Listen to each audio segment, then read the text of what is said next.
Hi, good afternoon. My name is Kim Armstead, Public Information Officer with the Oakland Police Department. Today, Oakland Police Chief LeRonne Armstrong will be discussing the 6 homicides in the last 4 days. Without further delay, I'll turn it over to Chief Armstrong. Thank you. Unfortunately, the city of Oakland continues to be plagued by gun violence. This is the 4th Monday news conference this month that I've held to address the extreme amount of violence that we've seen, and this weekend is no different. Sadly, we are coming off the heels of the deadliest month and the deadliest week that we've had all year. I'm afraid our community is becoming numb to this horrific behavior. 6 homicides in the past 4 days is incomprehensible. When I became chief, I promised to collaborate with the faith-based partners. Today, I'm joined by several of Oakland's clergy. Reverend Demita Davis Howard, Father Jason Lindeza, Pastor Hopkins, and Pastor Dixon. I'll start off capturing what we experienced over the last 4 days in Oakland. On Thursday, August 25th, just around 5:30 p.m., officers responded to a ShotSpotter call in the 2400 block of 64th Avenue. Upon arrival, officers located a male adult Oakland resident suffering from gunshot wounds. Life-saving measures were attempted. However, the victim was pronounced deceased at the scene. The victim was later ID'd as Isaiah Sanchez, 19 years old. We are following up on all leads and asking for the community's help in identifying the person responsible for this shooting. On Friday, August 26th, just after 7:15 p.m., officers were dispatched to a ShotSpotter call in the 2800 block of Martin Luther King Jr. Way. Upon arrival, officers located 2 individuals suffering from gunshot wounds, as well as a bicyclist who had been struck by a vehicle. All 3 individuals were pronounced deceased on the scene. The names of the victims are followed. Devin Woodfox, 36 years old. Tyron Banks, 46 years old. Tanel Williams, 48 years old. I had an opportunity to come to this scene, and what a horrific scene it was. It's unfortunate that community and others have to suffer such violence. A triple homicide. 3 people losing their lives in one incident. We have some leads that we're following up on related to this homicide. Obviously one that is terribly concerning to see an innocent person who was uninvolved in anything be struck by a vehicle as he's just riding his bicycle. It's terrible. On Saturday, August 27th, just before 9:30 a.m., officers responded to the 600 block of Sycamore Street on a report of a person shot. Upon arrival, officers located a male adult Oakland resident suffering from gunshot wounds. He was inside of a vehicle. The victim was pronounced deceased on the scene. The victim has been ID'd as Maurice Wilson. On Sunday, August 28th, at 1:30 a.m., officers responded to the 2400 block of Park Boulevard on a report of a vehicle collision. Upon arrival, officers located a male suffering from apparent gunshot wounds. The victim was pronounced deceased on the scene. The victim was later ID'd as Capri Anderson, 22 years old. This is the city of Oakland's 83rd homicide of the year. It's 2 less than we were at this same time last year at 85. My clergy partners are here with me today as we call on community to come together, to ask people to put down the guns, remove the firearms from our community, ask people to care a little bit more about each other, care a little bit more about our community. Firearms are overwhelming our community. To date, the Oakland Police Department has recovered over 1,000 firearms already this year. That is compared to last year where we only recovered 800 at this same time. It's a 30% increase in recovery of firearms in a year period. It just goes to demonstrate the number of firearms that we have in our community. Our latest incident I want to speak to that we just are continuing to investigate today. At 1:30 p.m., officers responded to a shooting of a 13-year-old at Madison Junior High School in the 400 block of Capistrano Drive. Officers were able to quickly and safely take the shooter into custody as well as provide medical aid to the student. We have recovered the firearm as well. Sadly, gun violence is impacting our schools as well. You have heard from me over the last several weeks about a number of shootings and incidents that have happened at our schools and at our playgrounds. This is impacting every area in our city. Nobody is immune from this level of gun violence. It's going to take all of our efforts to reduce gun violence in Oakland. Some people are arguing that it's a resource issue or that it is a police department issue. This is a people issue.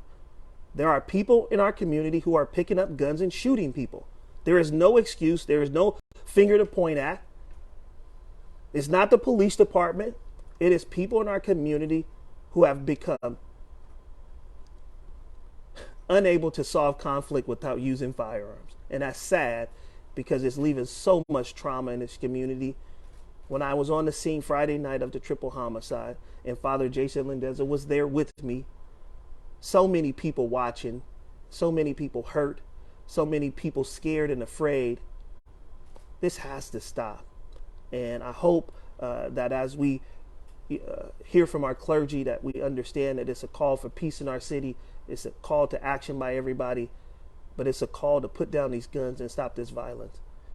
It is causing us too much pain, and our community is being destroyed by this level of violence. And with that, I'll have Father Jason Lindeza come up and speak to what he's experienced over the last couple days. Thank you, Chief. When Chief and I were on that scene on Friday night, we kind of looked at each other and said,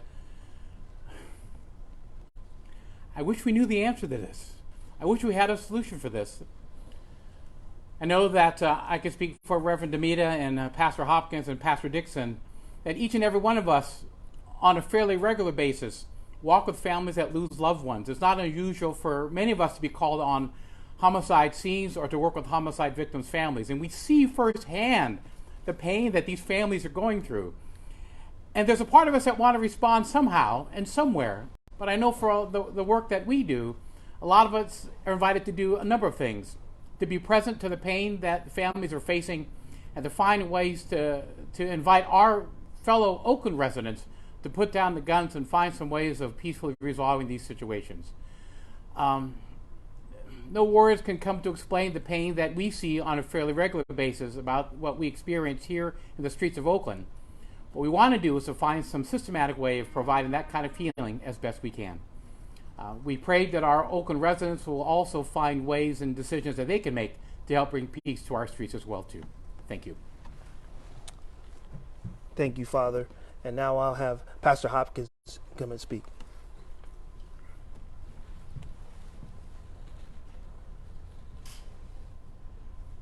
How many more times? How many more Monday afternoons will we gather here and lament the violence of a weekend? We must lament, though. No life should be unmourned. Thank you, Chief, for lifting up the names. These are human beings. We must mourn them, lament the loss. In the Christian tradition, when we come up against grave evil, we say there must be recognition, there must be repentance, turning, and there must be reparation, some effort taken to repair the wound. And the wound of the city of Oakland is grievous. We've proven, as a city, we have the ability to destroy one another. There's no doubt about that. Repair, we must turn and find ways to bless one another, especially our young people and their families. There is a partial answer. We work the Ceasefire program. We invite those in most likelihood to commit violence to come to the table and find another way. And we need to recommit to that. But right now we need to lament, to look at each other and say, we can do better. We don't need to destroy each other. Let's get creative and finding ways to bless each other, and it starts with putting the guns down. Thank you. Thank you, Pastor. And I just want to invite up Pastor Billy Dixon, who helps co-chair our Ceasefire committee with me. And last week, we had a ceasefire call-in meeting to meet with individuals at the highest risk of being involved in gun violence. Our efforts to address gun violence is ongoing every single day. People ask, what is the plan? We know the ceasefire strategy works. We know that focused enforcement works. The gun recoveries are demonstrating that we are taking guns off the streets. But there's more guns than we can get to. There are more people willing to commit violence than we can get to. Pastor Dixon, please, you could come up and share just the work that we're doing with the ceasefire strategy. Thank you, Chief. Thank you, fellow clergy. We're doing a great work. Just today we were out trying to talk to young men and women that are involved in violence, whether victims or perpetrators of violence. We were out talking to them today, trying to offer them another way to come out of this. And I want to say this, if the Chief allow me.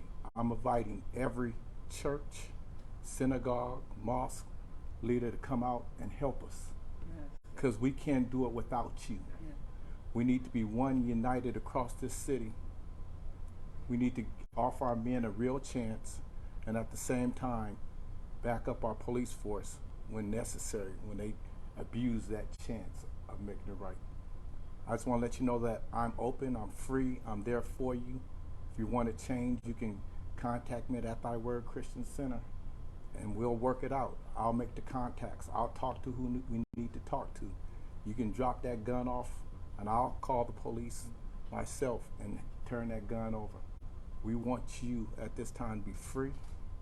We want you to be alive, and we want you to know we love you. Thank you, Chief. No problem. These press conferences are a sober reminder of how much pain that people are experiencing in Oakland. And I get it. I understand the fear. I understand the concern. But we'll do this together. And I thank the clergy for coming out and partnering with me. I thank those community members that come out and volunteer on night walks every Friday in our community. I appreciate those that everywhere they see me across the city say, Chief, I'm a champion for you. I want to see difference in Oakland. Well, this is the time to not only say you want to see difference, to actually do something about it.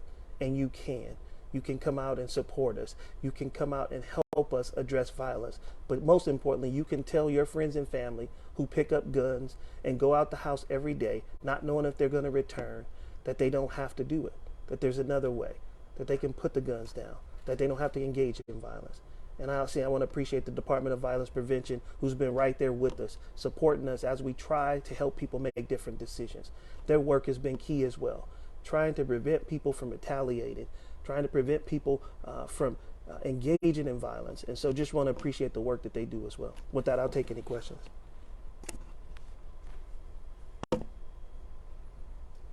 Chief, could you speak on potentially any of these incidents being related to one another, or is that something that the investigation has yet to determine?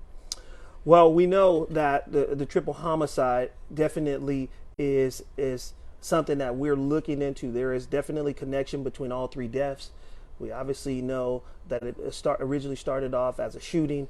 There was then a retaliatory shooting, and then unfortunately there was a vehicle that was out of control and struck the bicyclist. So we do know outstanding suspects in that particular case that we need to identify.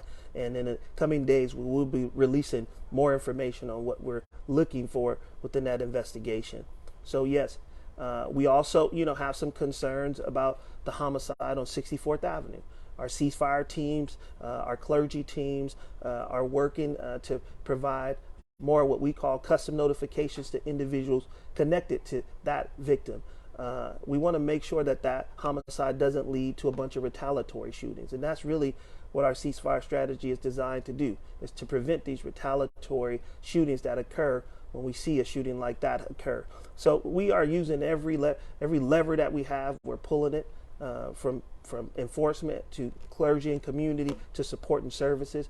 It's all hands on deck right now. We're doing everything we can from every city department that we can call on for help. And I think hopefully we see some progress soon. But it's been a very tough month for us. I heard about another case happened last week. The dentist in Chinatown. Yeah. So how's the investigation going? Any information? Yeah, we're making progress on the investigation and from the homicide in Little Saigon. Obviously, that obviously had a traumatic impact on the community as well, and they're still reeling from that. So we are making some headway in that investigation, and hopefully in the near future we'll be able to share something. With the shooting that occurred earlier today at the school, is there any information you guys can release as to the suspect, what the motive was behind the shooting? We still don't know what the exact motive of that shooting was. We know that two students, that we know there was a firearm on campus, and we know that two students were involved. We know one had a firearm, and we know one was struck by a firearm. I think we're early in the investigation.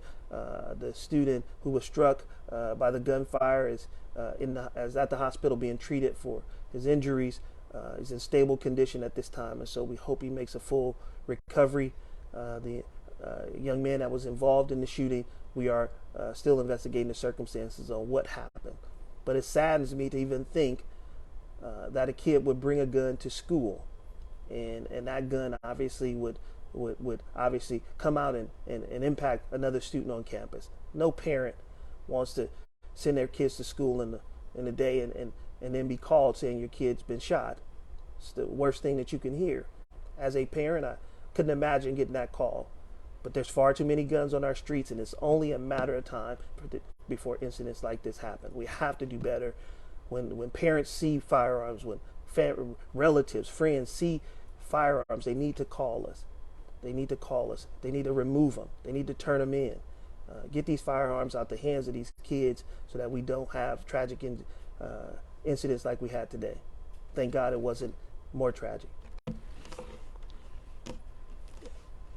appreciate the work of Ceasefire and DVP. Are there any other resources that the Oakland Police Department can recommend to Oakland residents when it comes to learning about conflict resolution?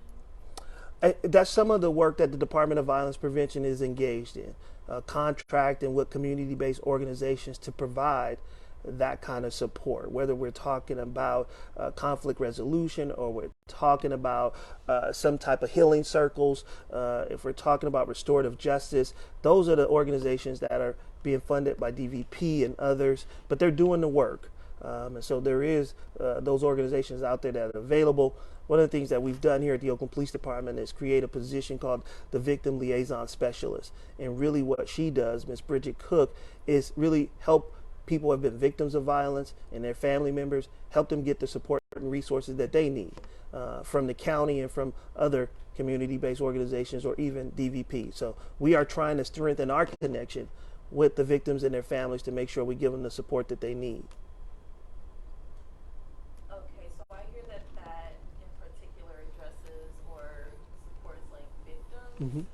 What are the incentives for Oakland residents to put guns down? Because it seems like a lot of this stuff is retaliatory and fear-based.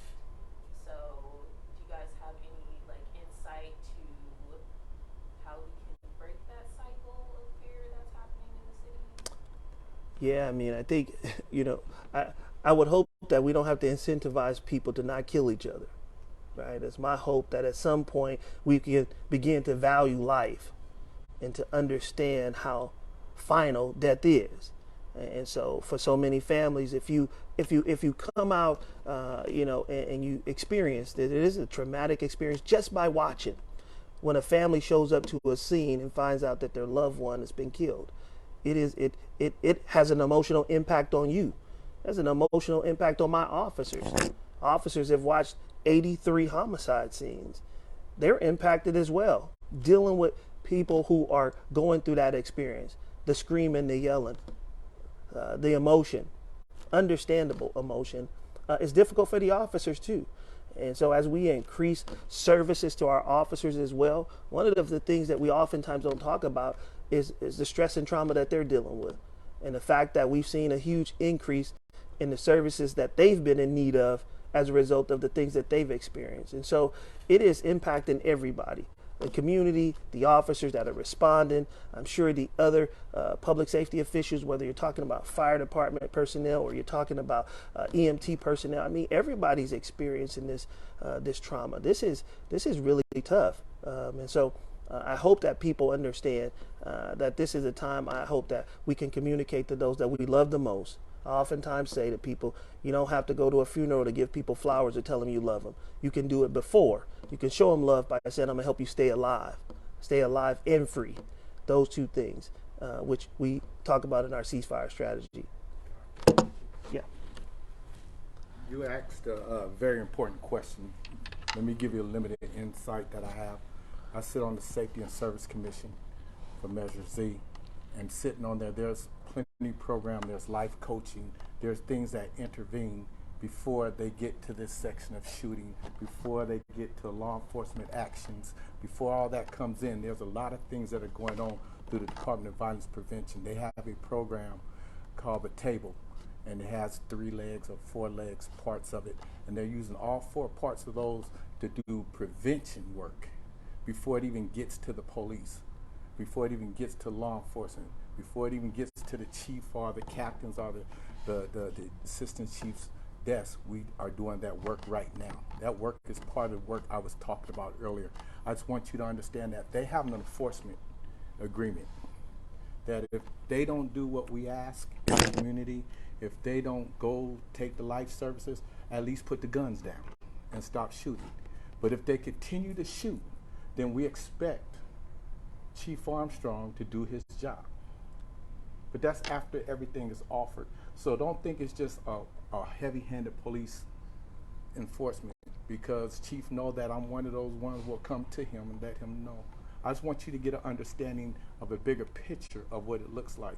This is the aftermath. This is after we've talked to him. This is after we knocked on the door. This is after we told you to put down the gun. This is after we made several attempts to go to your home. This is after all those things takes place. This is after offering you the life coach, offering you to go to boss, offering you to go to this job, offering you to get help, mental health help. I'm very big on mental health help. Get you mentally straight, because sometimes everybody's not ready for a job. This is after all this taking place. If you continue to pick up a gun, then we expect Oakland Police Department to do their job. Thank you. All right. Thank you all. Appreciate it.